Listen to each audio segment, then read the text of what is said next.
Hin ajaa'ibeetti deebisuuf dhufe komentii YouTube jedhan gaafatame akkana jedha dheeraadha waan ta'eef isinii maxxansa.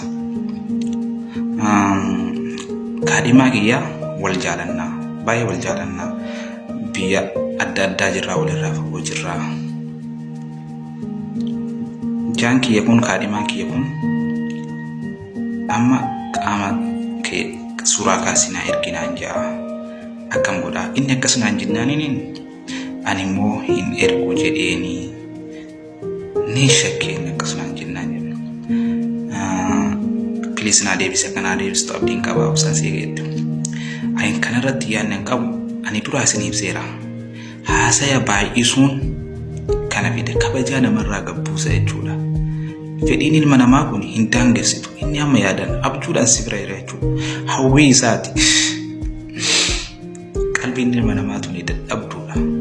Kanaafuu haasaya osoo gabaabsitanii waa'ee jireenya irratti fuulleffattanii waliin haasoftanii eegal buhaartanii booda haasaa keessan osoo gabaabsitanii baay'eedha. Namni boruuf wal abdatu wal kabaja. Ihtiraamni barbaachisaadha. Wal kabajuun barbaachisaadha sirriitti. Waan haasoftu abbaa kee inni illee akka sin taasifne ati illee akka bakka sirriitti wal kabajuu walii beekuun barbaachisaadha jedhee yaada. Isa dabalaataati qaama kee wanni ergituuf hin jiru. Atuu akkuma inshallah komentii keessatti gaaf tokko wal agarra maaf akkana naan jedhetti gaaf tokko wal argitan gaafa rabbi jedhe tokko gaaf sadii yaa kaadhimaa kiyya yaa jaakiyyaa wanni ani qabu hunduu keetii gaaf san quuftee sirraafti inshallah ammaa fi ergu yaa kaadhimaa kiyya jedheen sossobiiti.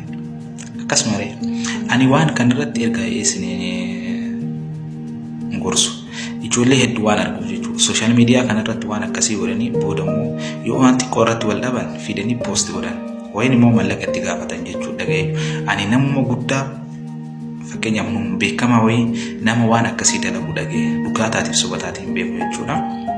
Ijoollee waan akkasii godhee bakka boodamuu viidiyoo namni waraabee post godhee mallaqa irraa gaafata jechuudha. Wayii dhagee wanni kun hin barbaachisu sirriitti of eegaa obboleeyyan.